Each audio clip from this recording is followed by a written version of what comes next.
नमस्कार दोस्तों, क्या हाल है। अगर भूत प्रेतों के ऊपर विश्वास नहीं है ना, सच बता रहा हूँ, आज का ये वीडियो देखना एंड तक। वीडियो के ख़त्म होते होते तक आपको यकीन नहीं हो गया ना, तो फिर जो बोलना है कमेंट सेक्शन में बोल देना। लेकिन आज एक ऐसी डरावनी घटना की कहानी लेकर आया हूँ जो आपकी नींद ख़राब करके रख सकती है, ये भी याद रख लेना। भाई ये जो घटना है ना, ये नूर नाम के एक व्यक्ति के साथ बड़ी भयंकर तरीके से अभी से लगभग 20 साल पहले घटी थी, समझ लो। 20 क्यों पकड़े, हम 30 बोलेंगे ना। 1997 की बात है। नूर जो है ना, अपना नूर, वो राजस्थान में रहता था, जयपुर में। वहाँ का प्रसिद्ध सिंगर था। मतलब आसपास के लोकल लोग उसे बहुत अच्छे से जानते थे। और किसी के गांव घर में कोई फंक्शन रहेगा तो नूर और उसकी टीम को ही अपनी फंक्शन पार्टी के लिए बुलाएंगे। बढ़िया गाना गाता था, एकदम माहौल क्रिएट कर देता था। अब एक दिन की बात है, वो अपना परफॉर्मेंस वगैरह करके आया है और अपने कमरे में मस्त सोने को गया ही था कि उसका फ़ोन बजना नॉन स्टॉप स्टार्ट हो जाता है। लैंडलाइन होता था उस समय। बहुत इरिटेट होता है, फ़ोन उठाता है तो उस पार से किसी के रोने की आवाज़ सुनाई दे रही थी। सोचता है, एक तो इतनी रात गए, मैं इतना थका हुआ आया हूँ, ये किसका फ़ोन आ रहा है यार, फालतू दिमाग ख़राब कर रहा है कोई। सो जाता है, फ़ोन काट कूट के वायर निकाल के सो जाता है। अगला दिन निकलता है, उसका आज भी कहीं परफॉर्मेंस था, परफॉर्मेंस करके लौटता है। फिर आज फ़ोन की घंटी बजती, इसकी ऐसी तैसी। वो फ़ोन उठाता है तो कोई दूसरी तरफ से सिर्फ हंसे ही जा रहा था, हंसे ही जा रहा था। बोलता है, कभी कोई रोता है, कभी कोई हंसता है, इरिटेट करता है। फ़ोन काटा, वायर निकाला, सो गया। फिर तीसरी रात, आज कोई उसका कहीं फंक्शन वंक्शन नहीं था। वो पहले मतलब 10 बजे के आसपास सो चुका था। फिर फ़ोन बजे, उसने बोला इसकी टाइम कितना हो रहा है। टाइम देखा तो पाता है 3:05 का एग्जैक्ट समय। ये बड़ी ही मिस्टीरियस चीज़ थी। 3:05 में लगातार 3 दिन से उसका फ़ोन बज रहा था और वो जब भी फ़ोन उठाता था तो कभी कोई रोता था, कभी कोई हंसता था। उसने सोचा आज उठा कर देखता हूँ। आज उठाया तो फ़ोन की दूसरी पार से उसका ही गाना उसको सुनाई दे रहा है, जैसे कि फ़ोन की दूसरी पार वो खुद गाना गा रहा है। अब देखो भाई, ये सब ना प्रैंक आज के टाइम पे बड़े ही कॉमन और बहुत ही ईजी से फील होते होंगे कि ऐसे प्रैंक कोई भी किसी के साथ कर सकता है। लेकिन जबकि ये घटना है ना, उस समय ऐसी कोई भी टेक्नोलॉजी थी नहीं और कोई किसी को इस तरह से प्रैंक कर नहीं सकता था। इतना आसान नहीं था और इतना लोग अपना दिमाग चलाते भी नहीं थे। डर जाता है और डर के आज फिर बाहर निकला। सोचता है अगले दिन मैं अपने टीम मेंबर से बात करूँगा। अब इसकी टीम में ना एक गिटारिस्ट था। उस गिटारिस्ट का नाम था मिस्टर विजय। अच्छा गिटार बजाते थे, ज़्यादा उम्र के थे, उम्र दराज, और उनको चीज़ें समझती थी, चीज़ें थोड़ी ऐसी। तो वो पूछता है कि ऐसा क्यों हो रहा होगा मेरे साथ, मुझे फ़ोन आता है, ये होता है, वो होता है। विजय जी बोलते हैं कि भाई ये किसी का एक प्रकार का मजाक भी हो सकता है, लेकिन अगर ये मजाक नहीं है तो मामला बड़ा सीरियस लेने वाला है। तू एक काम कर, रात में अगर तेरा फ़ोन बजे तो तू उठाना ही मत। अब देखो भाई, आप लोगों को पता होगा कि नहीं पता होगा, ये 90s के टाइम में भी हुआ था और ये हमारे टाइम में भी हुआ था। सन 2008 वाट के आसपास लोगों को फ़ोन आता था। 8 में तो, 7 में तो, 7, 8, 9 हमारे पास मोबाइल हुआ करता था। तो एक फ़ोन आता था अननोन नंबर से। उस फ़ोन को उठाएंगे ना तो दूसरी पार से कोई ऐसी अजीब सी बातें करेगा। आप बार बार पूछेंगे कौन बोल रहे हो, क्या बोल रहे हो, तो अचानक से आपका नाम, आपकी डेट ऑफ बर्थ, आपका जन्म स्थान, आपका घर कहाँ पर है, आपके घर पे कौन कौन है, सब बोलना शुरू कर देता था। और अगर आपने उसकी पूरी बातें सुन लिए तो एंड में बोलता था, जा तेरी आज के बाद से ज़िंदगी बर्बाद होना शुरू। कईयों के साथ हुआ था, कईयों के साथ। इनफैक्ट मेरे भी एक दोस्त को फ़ोन आया था और मैंने फ़ोन लेके उसके, अपने दोस्त से फ़ोन लेके, वो डर गया था बात करते करते और वो कर रहा था बात। और वो ना एक तरीके का वशीकरण जैसा हो जाता था। वो फ़ोन आता था ना, आप उससे बात करेंगे और अटक जाएंगे, उसकी बातें सुनने लगेंगे। तो मेरा दोस्त अटक गया था, फ़ोन काट नहीं पा रहा, तो मैंने फ़ोन लेके उसको गाली वाली दिया। तो उसने फिर मुझे उल्टा सीधा बोलना शुरू कर दिया, मेरे बारे में बोलना शुरू कर दिया। तो मैं भी डर गया था। तो खैर, तो विजय जी ने अपने इसको, अपने हीरो नूर को यही बात बोले कि देख भाई, या तो ये मजाक है या तो ये कुछ डरावना है। बहुत सारे लोगों के साथ इस प्रकार का खेल होता है। अब वो खेल क्या है, कैसे होता है, हमें तो नहीं पता, लेकिन हमने बहुत लोगों से सुने हैं कि कोई शैतानी शक्ति किसी को फ़ोन लगाती है। नूर बोलता है, देखिए विजय जी, मुझे ऐसी बातों के ऊपर तो विश्वास नहीं होता कि कोई शैतानी शक्ति किसी को फ़ोन लगाती हो, लेकिन चीज़ तो सचमुच में अजीब है। मैं फ़ोन नहीं उठाऊंगा अब से, भाड़ में जाए, बजने दो रात में। दिन में होगा किसी का काम होगा वो फ़ोन करेगा, रात में कोई भी फ़ोन करे कैसा भी काम रहे नहीं उठाऊंगा। अब भैया ऐसे करते करते करते करते लगभग 1 सवा महीने बीत जाते हैं। इन सवा 1 महीनों में इसने ये नोटिस किया कि हर अगले दिन मतलब अल्टरनेट डेज फ़ोन बजता है, रात में 3:05 में ही बजता है। कभी कभी ये चीज़ इसको बहुत इरिटेट कर देती थी, तो कभी कभी इग्नोर भी कर देता था। कभी कभी अचानक से ऐसे 3:05 में फ़ोन का बजना इसको डरा भी देता था। ऐसे करते करते जैसा मैंने बोला इतने दिन बीत गए। अब एक दिन की बात है, इसलिए कहीं तो भी परफॉर्मेंस देने के लिए गया हुआ था ये जयपुर में। इसका परफॉर्मेंस ना इतना अच्छा नहीं गया, कुछ तो भी होती है, अब सिंगर लोगों में भी होता होगा भाई, गड़बड़ी हो गई। इसका बहुत ही मूड ख़राब था। 2:45 के आसपास ही अपने घर पर पहुंचा था, अपने कमरे में पहुंचा था। गुस्से में मुंह हाथ धो के बैठा ही था बिस्तर में कि 3-5 हो गया, फिर फ़ोन बजना शुरू किया। इसने बोला इसकी ऐसी तैसी, आज मेरा वैसे ही दिन ख़राब चल रहा है, मूड ख़राब चल रहा है, मैं फ़ोन उठा के सामने वाले की और ऐसी कर दूंगा, मेरा अकेले का दिन क्यों ख़राब हो। वो फ़ोन जैसे ही उठाता है, तेरी ऐसी की तैसी मुझे फ़ोन क्यों करता है, ऐसे करके। उतने में सामने से जवाब आता है, अरे शांत हो जाइए, इतना क्यों गुस्सा हो रहा है, मैंने तो काम के लिए फ़ोन करी थी। ये चुप, क्योंकि ये एक औरत की आवाज़ थी। बोला हाँ हाँ सॉरी, कौन बोल रहे हैं आप। तो बोली छोड़िए, आपका शायद मूड ख़राब है, मैं तो काम के पर्पज़ से फ़ोन करी थी, अगर आपको ठीक नहीं लग रहा है तो मैं फिर कभी कर लूँगी। ये बोलता है नहीं नहीं बोलिए ना, क्या बात है। तो सामने वाली औरत बोलती है कि देखिए हमारे घर पर ना शादी का फंक्शन होने वाला है, शादी ही होने वाली है समझ लीजिए आप, तो उसमें गाना गाने के लिए आपको और आपकी टीम को आना है। हमने आपकी बहुत तारीफ़ें सुने हैं, इनफैक्ट आप किसी बारात में गाने के लिए गए हुए थे, हमने तो आपकी गायकी भी सुने हैं, तो हमने सोचा एक बार आपसे पूछ लेते हैं अगर आप आ जाओ तो। तो अब सामने वाले ने इसकी थोड़ी तारीफ़ कर दिया नूर की। तो नूर थोड़ा सा ऐसा था कि एक पर्टिकुलर नेचर के लोग होते हैं, अगर आप उनकी तारीफ़ करेंगे ना तो चने के झाड़ पे बहुत जल्दी चढ़ जाते हैं। नूर भी मैच्योर था, लेकिन चने के झाड़ पे चढ़ने वाला व्यक्ति था। सामने वाली औरत ने थोड़ी सी तारीफ़ क्या कर दी, नूर चढ़ गया चने के झाड़ पे। बोलता है हाँ हाँ आके गाना तो गा दूंगा, लेकिन क्या आप मेरी फ़ीस अफोर्ड कर पाएंगे, मेरी फ़ीस पूरे राजस्थान में सबसे ज़्यादा है भाई। बोलती औरत अच्छा ऐसी बात है, ठीक है कितनी फ़ीस लेते हैं आप। नूर एक अमाउंट बताता है, अप्रोक्स कोई 25-50 हज़ार के आसपास का कुछ तो ही बताता है। सामने वाली औरत बोलती बस इतना ही, आपको 10 गुना ज़्यादा दूंगी, आना और ऐसा गाना गाना कि सारे बाराती आपका गाना सुन के पागल हो जाएं। ये शॉक्ड था, क्योंकि सामने वाले ने इसने जो अमाउंट बोला था वो खुद ज़्यादा बोला था, ये इतना लेता नहीं था, लेकिन इसने ज़्यादा बोल दिया था। इसको लगा था सामने वाली नेगोशिएशन करेगी, लेकिन सामने वाली और 10 गुना ज़्यादा इसको पैसे बोल दिए। ये रात में ही अपने टीम मेंबर को एक को फ़ोन लगाता है, ये ऐसी ऐसी बात है भाई, एक बड़ा अपने को वो मिला हुआ है, चलना है करके तैयार रहे ना। तो सामने वाला इसका टीम मेंबर भी सुन के हैरान, बोले ठीक है सुबह मिलते बात करते हैं। अगले दिन ये लोग मिले विले बात किए, तो इन लोगों ने पूछे कहाँ जाना है, तो नूर ने बोला कि देख मुझे ज़्यादा तो कुछ उसने बताया नहीं, उसने खाली इतना बोली कि बारात वाले दिन मैं एक आदमी आपके घर पर भेजूँगी, आप अपनी गाड़ी से उस आदमी को लेकर हमारे घर तक आ जाना, वो आदमी आपको लेकर आएगा, रास्ता बताता जाएगा। ठीक है बोले चलो ठीक है। कुछ ही दिन बाद शादी की रात आ गई। शादी की रात यही कोई 8-8:30 बजे नूर के घर का दरवाज़ा एक दुबला पतला सा आदमी खटखटाता है। आंखों के नीचे काले गड्ढे हैं, चेहरा ऐसा उतरा हुआ है जैसे ना जाने कौन इसको इतने जूते मार के यहाँ पर भेजा हो, मतलब बहुत ही उदास चेहरा, घबराया हुआ। नूर ने बोला कौन, बोले शादी के लिए आपकी बात हुई होगी ना, गाना गाने के लिए आप चलने वाले। नूर ने बोला अरे हाँ हाँ हाँ चलो चलो हम भी तैयार हैं। नूर के सारे फैमिली बोल रहा हूँ टीम मेंबर्स वहीं पर थे, रेडी थे।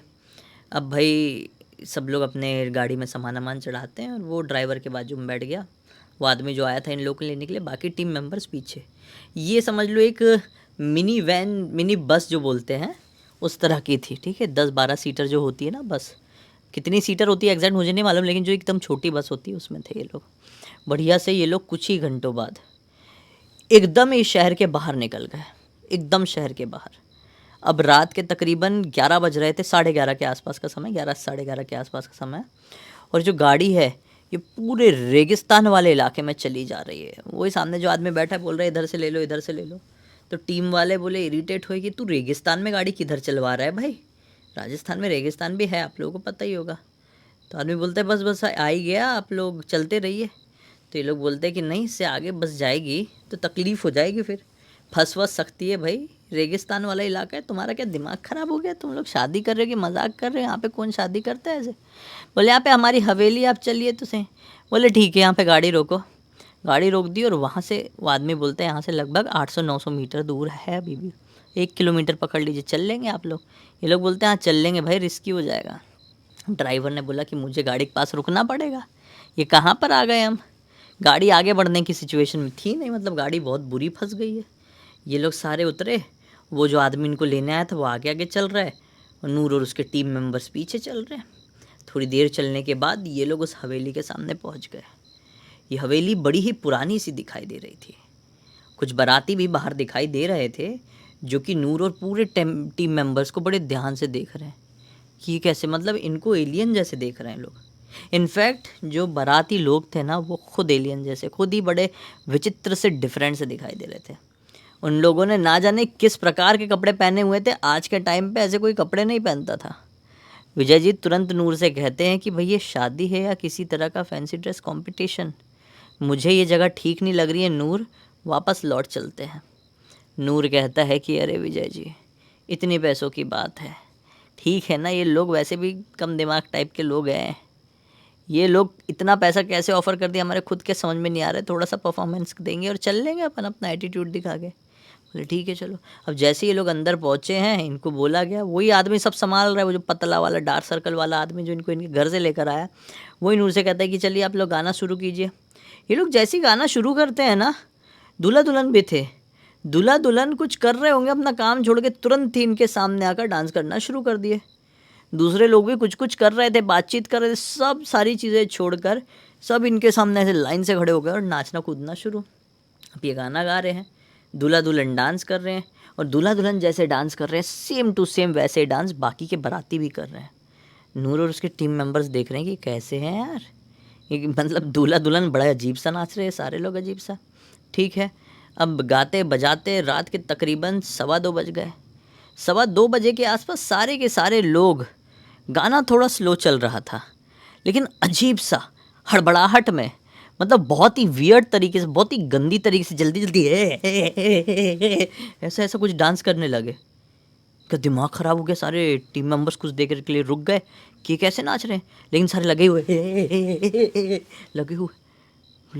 नूर बोलता है कि यार हम गलत फंस गए, ऐसा लग रहा है, ये लोग नॉर्मल लोग नहीं है, हम तो गा ही नहीं रहे लेकिन फिर भी इनका ये क्या चल रहा है। विजय जी बोलते हैं देख नूर, ज़्यादा रिएक्ट मत कर, हम लोग जितना हो सके उतना गाते हैं, ये लोग तो अभी भी पूरा नाचने में मगन है, अपन निकल जाएंगे धीरे से। ये लोगों ने बात की निकल जाएंगे धीरे से, सारे के सारे ऐसे हो गए, एकदम रुक गए और इनको घूर घूर के देखने लगे, एकदम स्टैचू जैसे हो गए। ये घबरा गए। विजय जी ने बोले गाना गाओ गाना गाओ। नूर ने गाना शुरू किया और फिर जैसे धीरे धीरे गाना शुरू किया, फिर ज़ोर ज़ोर से डांस करने लगे। बोले बहुत बुरा फंसे, ये बड़ा अजीब माहौल हो गया है।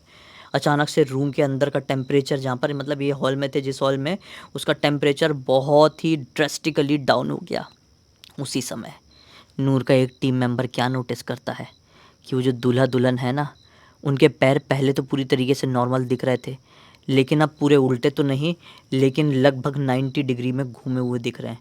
दूल्हा दुल्हन के पैर, जी हाँ मैं फीट की बात कर रहा हूँ, पंजे उनके पैर के, वो साला 90 फीट घूमे हुए। ऐसे होंगे ना नॉर्मल, ऐसे तो लगभग ऐसे घूमे हुए थे, 180 पूरे पीछे नहीं। उसने इशारा कर दिया कि देखो दूल्हा दुल्हन के ऐसे पैसे पैर घूमे हुए हैं। अब विजय जी बोलते हैं पैर देख के, साला नूर गाना गा ही रहा है, देख हमारी हालत तो ख़राब हो गई है, सामने कोई नॉर्मल लोग नहीं है, भूत प्रेत लोग हैं, क्या करें। नूर ने घबरा कर गाना गाना बंद कर दिया। नूर ने जैसे गाना बंद किया, सामने जितने भी लोग थे ज़ोर ज़ोर से चिल्लाने लगे और चिल्ला चिल्ला के रोने लगे। अब ये जैसे रोना शुरू हुए, ये लोग फिर से गाना गाने लगे। ये लोग गाना गाए तो वो लोग फिर नाचने लगे। नूर बोलता है कि अब अजान शुरू होगी, कुछ देर में अजान का वक्त होगा, एक बार अजान शुरू हो जाए इनको शांति मिल जाएगी। ऐसी कई कहानियाँ मैंने अपने जीवन में सुना हुआ हूँ। मेरी दादी सुनाया करती थी कि जिन्नातों की भी बारात लगती है और हो ना हो ये जिन्नात हो सकते हैं। गड़बड़ है, अजान का वक्त शुरू होने दो, तब तक हम गाते हैं। विजय जी बोलते हैं अजान तो ना जाने कितनी देर बाद शुरू होगी भाई, अभी समय देख रहा है तू, रात के लगभग 3 सवा 3 बज रहे हैं, कहाँ अज़ान तक का इंतज़ार करेंगे। नूर बोला कुछ नहीं कर सकते, अगर हमने भागने की कोशिश की है तो ये ख़त्म करके रख देंगे। जब तक नूर और विजय जी बात कर रहे थे तब तक कोई और गाना गा रहा था, गाना संभाल रहा था। और ठीक है, इन लोगों की हालत डाउन हो चुकी है, सामने जितने लोग नाच रहे हैं सब रोते रोते अब नाच रहे हैं, आंखों से लाल लाल उनका पानी टपक रहा है, बड़े भयंकर तरीके से चिल्ला रहे, डरावने तरीके से। कुछ ही मिनटों बाद ये मनी मन सब प्रे करने लगे सिंगर लोग कि अब हम कैसे बाहर निकले, ऊपर वाले हमको बचा ले। कुछ ही मिनटों बाद एक ठंडी हवा की झोंके से के साथ अंदर हॉल में एक कोहरा सा, वाइट कोहरा जो होता है, प्रॉपर थिक कोहरा, मतलब डेंस कोहरा, डेंस फॉग जो बोलते हैं ना, वो एंटर करता है और कुछ ही पलों में पूरे के पूरे हॉल में समा जाता है। अब पूरे के पूरे हॉल में सिर्फ और सिर्फ सफ़ेदी चाहिए, कोई किसी का चेहरा नहीं देख पा रहा है कि अचानक से कुछ ही पल में वो धुंध जो था वो पूरा वापस चले गया, गायब हो गया और फिर लोगों के चेहरे दिखाई दिए। टीम मेंबर्स तो नॉर्मली एक दूसरे को देख पा रहे थे, लेकिन सामने जितने भी बाराती और दूल्हा दुल्हन थे उनको देखकर इनका शरीर ठंडा पड़ गया, क्योंकि वो चेहरे से तो पूरी तरीके से नॉर्मल थे, लेकिन हाँ भगा ले तो भगा ले अच्छे से, बाइक की आवाज़ आई होगी आपको। हाँ, तो वो चेहरे से पूरी तरीके से नॉर्मल थे, लेकिन उनके जो पैर थे वो पूरी तरीके से जानवरों के सड़े गले, किसी के गधे के जैसे पैर, तो किसी घोड़े के जैसे, किसी के मोर जैसे, तो किसी के कोई पक्षी जैसे दिखाई दे रहे, तो किसी के बकरे जैसे, ऐसे सबके पैर थे, किसी के भेड़िए जैसे। इनकी तो हालत ख़राब भाई, अब जो ना होगा हो जाए, भागो यहाँ से। ये अपने इक्विपमेंट्स छोड़ के, इक्विपमेंट समझ रहे हो, इनके जितने भी, किसी गिटार था, किसी का हारमोनियम था, सब भागे हैं छोड़ छाड़ के भयंकर तरीके से। ये रेगिस्तान भागे और जिस रास्ते से आए थे वहीं पे किस्मत से ये लोग निकले थे। बस वाला था इनका ड्राइवर अपने बस के साथ, जल्दी जल्दी चढ़े, बोले भगा बस वाले, जितना तेज़ हो सके अपने शहर की तरफ भगा। बस वाले ने भी गाड़ी शुरू किया, भयंकर तेज़ भगाया, नहीं पूछा कारण, सब एक साथ आकर एक घर में सो गए। अगला दिन निकला, नूर ने सोचा पता तो लगाऊं। जब नूर ने कुछ रेफरेंस के थ्रू ये पता लगाया तो उसको क्या मालूम चला कि रेगिस्तान के बीच में जहाँ पर ये लोग गए थे वहाँ पर एक हवेली तो ज़रूर है, लेकिन ना जाने कितने सालों से वो बंद और वीरान पड़ी हुई है। उसके आसपास भी कोई नहीं भटकता है, क्योंकि सभी का ये मानना है वहाँ पर एक नहीं सैकड़ों जिन्नात रहते हैं, और जो भी वहाँ पर जाता है वो जिन्नात उन्हें अपने आप में शामिल करने की कोशिश करने लगते हैं। तब जाकर नूर को समझ में आया कि हम मौत के मुंह से बाहर निकले हैं। उस दिन के बाद से नूर ने गाना तक बंद कर दिया, लिटरली। ये जो पूरी घटना आपने सुने ना, ये एक सच्ची घटना नहीं बल्कि एक सच्ची घटना से इंस्पायर्ड थी, क्योंकि मैं एग्जैक्टली सच्ची घटना आपको सुनाया होता तो आप लोग बोलते सुनाया वो सुना रहे। भाई सच्ची घटना है तो क्या है कि बहुत ही क्लियर चीज़ है, पूरी दुनिया में वो फेमस होती है, पूरे इलाकों में वो फेमस होती है। जैसे मैं सुना रहा हूँ, हो सकता है मेरे से पहले कोई यूट्यूबर ने सुना दिया हो सकता है मैं आज सुना रहा हूँ, मेरे बाद कोई और यूट्यूबर सुना रहा हो। इसका मतलब ये नहीं है कि कोई एक दूसरी कॉपी कर रहा है, इसका मतलब ये है कि सारे के सारे यूट्यूबर्स एक पर्टिकुलर सोर्स से ही कहानी निकालते हैं ना, लोगों के बीच से ही कहानी उठाते हैं ना, और असली कहानियाँ तो प्रचलित रहती ही है। तो ये भी उन्हीं सच्ची घटनाओं से प्रेरित एक घटना थी। उम्मीद करता हूँ कि आज की इस कहानी के थ्रू आपको एक बहुत अच्छी सीख मिली होगी और थोड़ा सा मनोरंजन भी। इस पूरी घटना की जानकारी मुझे सैम ने इंस्टाग्राम पर लिख कर भेजा। इस सैम के थ्रू मुझे इंस्पिरेशन मिली और मैंने सोचा आप लोगों को सुनाऊं।